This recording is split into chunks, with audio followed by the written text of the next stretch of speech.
eu estava falando que a gente não tem como servir a dois senhor, que a chave de tudo é exatamente isso, você saber quem você é. Você entendendo aquilo que você é, não tem como. Aí as demais coisas são as demais coisas. Parte tudo daí, daquilo que você é, quem você é. Ah, eu sou a Viviane, carne. Eu vou agir como a carne, eu vou ser fraca, eu vou ser errante. Eu vou justificar as coisas que eu faço, porque eu sempre vou ser vítima daquilo. Agora, quando eu entendo quem eu sou responsável por tudo que me acontece. Por tudo, por tudo. Não é só por mim, não, é pela humanidade. Eu sou responsável. Então, É, aí eu entendi quem eu sou, porque por eu isso que, deixei vítima para ser responsável. Então, não tem como servir dois senhores. Não tem. e aí é que a gente tem que entender essa palavra aí, servir aos dois senhores, porque a maioria das pessoas acha que servir dois senhores é você estar na igreja ou estar no mundo, entre aspas, né? Porque o servir dois senhores é no seu entendimento.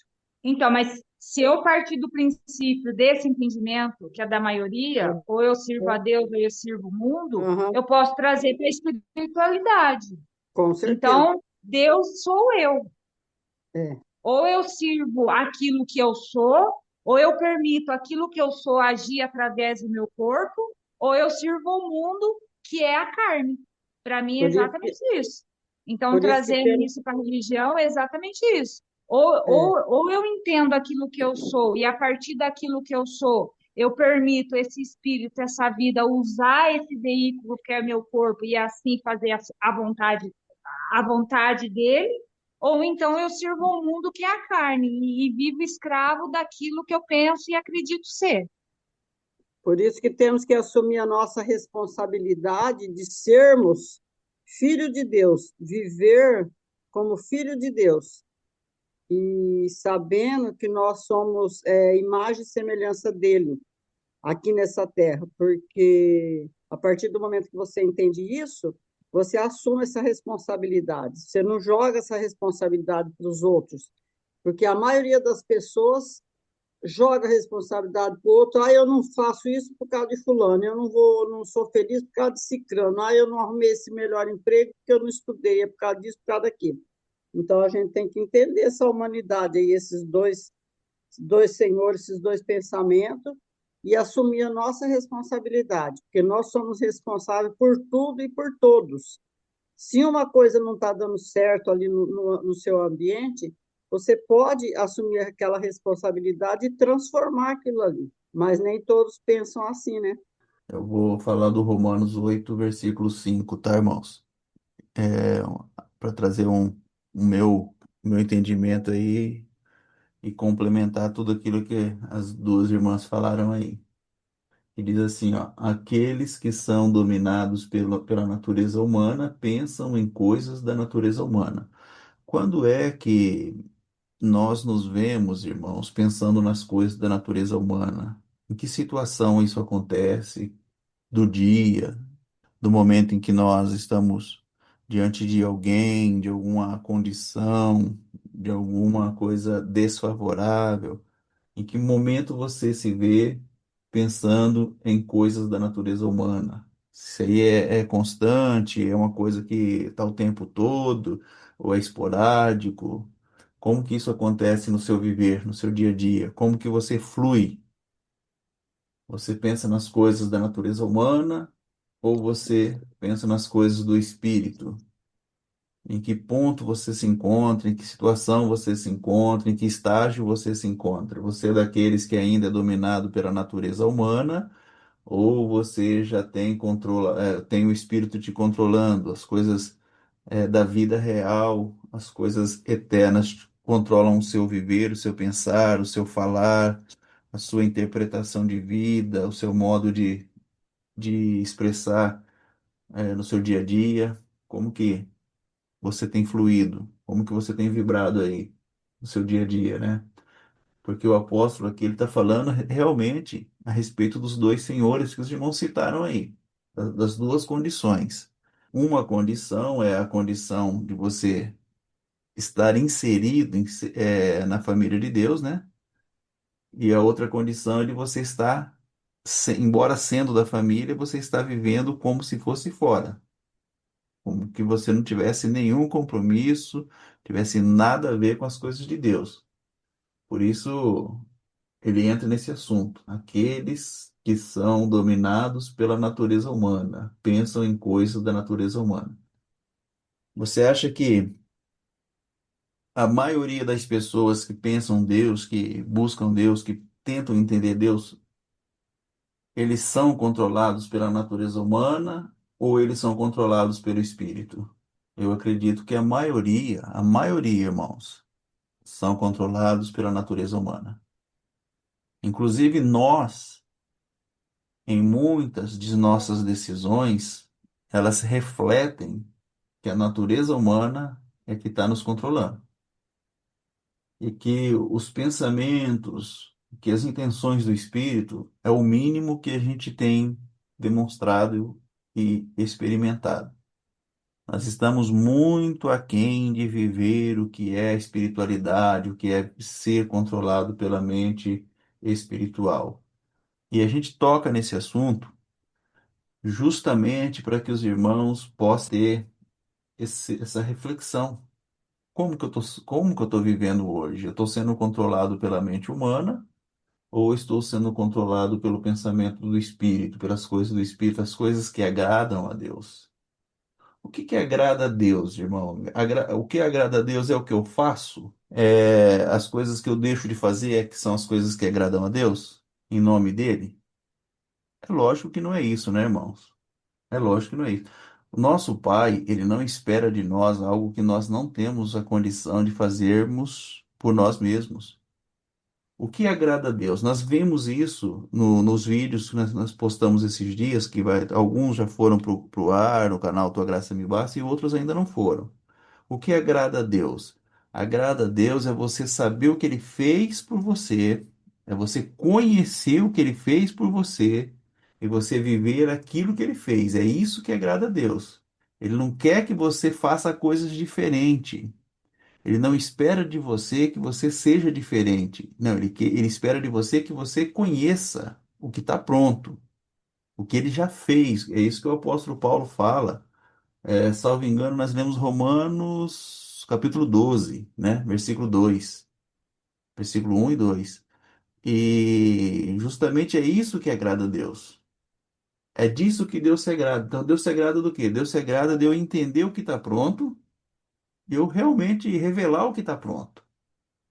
Porque ele não me espera de mim algo assim sobre-humano. Não. Ele fala, entenda o que está pronto e viva o que está pronto. O que eu deixei pronto para vocês. É isso que agrada a Deus. Então ele fala assim, olha, os que são dominados pela mente, pela natureza humana, eles só pensam, só refletem, eles fazem, eles falam, eles ensinam, eles agem como sendo dominados por essa natureza humana. Então, o tipo de conversa, o tipo de assunto dele é sempre baseado naquilo que é a natureza humana. Mas os que são controlados pelo espírito, eles pensam em coisas que agradam o espírito. E o que agrada o espírito? O que agrada o espírito é conhecer o que está pronto e realmente revelar o que já está pronto. É isso que é o que agrada o espírito. No versículo 6 ele fala: portanto, permitir que a natureza humana controle a mente resulta em morte, mas permitir que o espírito controle a mente resulta em vida. Essa decisão de permissões, eu permito ser controlado pela mente, então toda a minha fala, tudo aquilo que é o meu agir, o meu resultado é sempre resultado para a morte. Agora, aqueles que permitem que o espírito controle a mente, as ações dele, o resultado que ele vai ter é sempre o quê? Vida.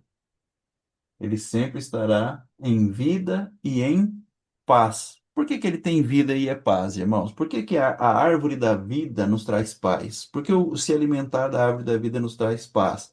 Porque nós pautamos o nosso dia a dia, o nosso viver, o nosso ser, em cima daquilo que Deus já fez. Nós não estamos esperando Deus fazer nada. Nós não estamos esperando, olha, quem sabe amanhã Deus faça tal coisa por nós, ou lá no futuro Deus nos salva, né? Quem sabe quando eu morrer eu vou para o céu. O que vive dominado pelo Espírito de Deus, o que vive com a mente em Deus, ele sabe que ele está aqui revelando o que já está pronto. Então isso me traz paz. O que que me traz paz? O que me traz paz é eu saber que eu não dependo do amanhã, que eu não dependo do que eu faço. Eu só dependo daquilo que já está pronto. Isso é que me traz paz. O que me traz paz não é uma expectativa de futuro, mas é uma certeza de que tudo já está pronto. Isso me traz paz. O que me traz paz não é eu ter uma expectativa de melhora, mas eu saber que eu posso revelar o melhor que já está pronto. Então isso traz paz. Por quê, ô Paulo? Porque a mentalidade da natureza humana é sempre inimiga de Deus. E você consegue ver que isso é uma grande verdade. Você consegue entender que isso é uma grande verdade. Tudo que a mente humana pensa é contrário àquilo que a natureza espiritual nos fala, nos ensina. Normalmente, os que são dominados pela natureza humana, eles são pessoas que vivem expectativas. Eles estão pensando no futuro, eles estão com a vida pautada no passado. Ah, mas Deus fez isso para o rei Davi. Olha lá, então vamos fazer igual Davi fez, que Deus pode fazer por nós também. Vamos entender aqui a história de Daniel. Daniel orou 21 dias em jejum e Deus deu para ele a vitória. Então, vamos fazer também. Vamos orar 21 dias, vamos ficar em jejum 21 dias, fazer a campanha dos 21 dias de Daniel, porque Deus vai nos dar a vitória. Uma pessoa que vive assim, irmãos, ele não tem vida e nem paz. Por quê? Porque a vida dele é pautada em algo que Deus pode ou não fazer. Segundo, ele entende, se ele conseguir agradar a Deus, Deus vai fazer. Se ele não conseguir agradar a Deus, Deus não vai fazer o que ele está precisando. Por que ele vive assim? Porque ele não conhece o que Deus já fez. Então, essa pessoa que tem esse tipo de entendimento, eles não conseguem agradar o Espírito Santo, o Espírito de Deus. Por quê? Porque eles vivem na expectativa de um futuro com a vida pautada no passado. Então, o Deus de Daniel é um, o Deus dele é outro. O Deus de Daniel fez para Daniel na época em que Daniel estava vivo, mas o Deus dele só pode fazer para ele se ele morrer. Se ele tiver morto. Então, o Deus de Daniel salvou o Daniel na época que o Daniel precisava ser salvo, mas o Deus dele vai salvar ele só se ele morrer. Nessa época que ele está aqui agora, é bem difícil ele conseguir um milagre, conseguir com que Deus faça alguma coisa em favor dele. É isso que pensam. Mas ele tem essa expectativa, ele tem essa vontade de que Deus se revele para ele também, igual se revelou para o Daniel, igual se revelou para o Elias, igual se revelou para o Eliseu. Então ele pega os personagens bíblicos, né, os homens da Bíblia, e eles olham a história daqueles homens e não entendem que aqueles homens viveram Deus naquele momento. Eles não entendem isso. Mas eles acham que eles não podem viver Deus no momento. Então, o Deus dele não é o do já, não é o do agora, não é o de hoje, o Deus dele. O Deus dele é o do futuro. Muita gente com esse tipo de pensamento, então eles vivem como se fossem uma natureza que os instrui, que os conduz, sendo sempre inimigos de Deus. No entendimento deles, eles são inimigos de Deus. Então, Deus ele tem que ser convencido ou através de um culto, ou de louvores que realmente toquem o coração de Deus, ou através de orações que convença Deus em favor de cada um deles. Justamente por quê? Porque eles entendem que esse Deus, ele precisa ser convencido a abençoar.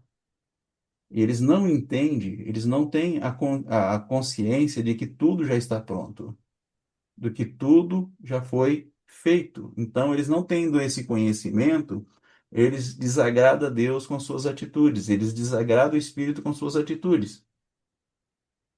É nesse sentido que eles não revelam, e não revelando, eles estão deixando de viver a experiência pela qual eles tinham que passar aqui agora. Mas no versículo 7 nós lemos: pois a mentalidade da natureza humana é sempre inimiga de Deus.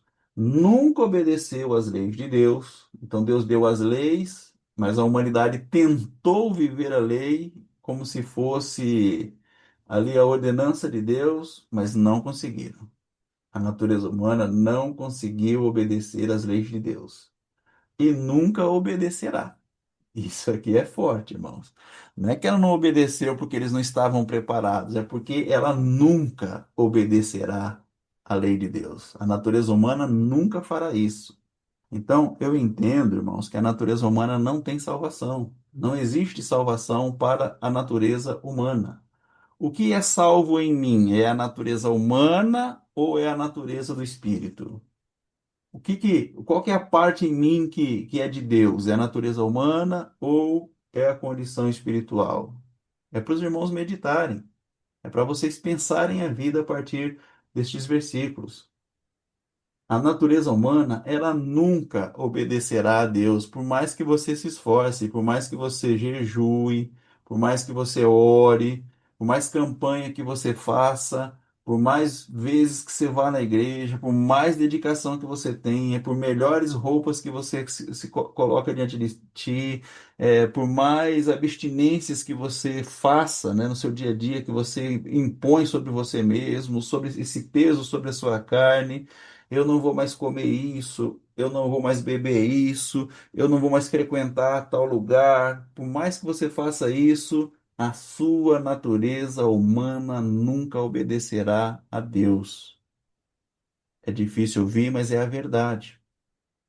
Por isso, aqueles que ainda estão sob o domínio de sua natureza humana não podem agradar a Deus. Então, qual é o enfrentamento, irmãos? Qual é a batalha? A batalha é eu vencer a minha natureza humana, conhecendo a minha natureza espiritual. Sou eu conhecer quem de fato eu sou na verdade. É isso que vence a natureza humana. E eu começar a aplicar no meu dia a dia, no meu viver, quem eu sou de verdade. Essa é a grande questão. Esse é o embate, essa é a luta, essa é a briga. Isso é o converter-se, é eu me converter de natureza humana dominante para natureza espiritual dominante. Essa é a conversão que cada um de nós precisamos experimentar, conhecer, vivenciar e revelar. É isso que faz de nós sermos a maravilha que Deus nos fez para sermos.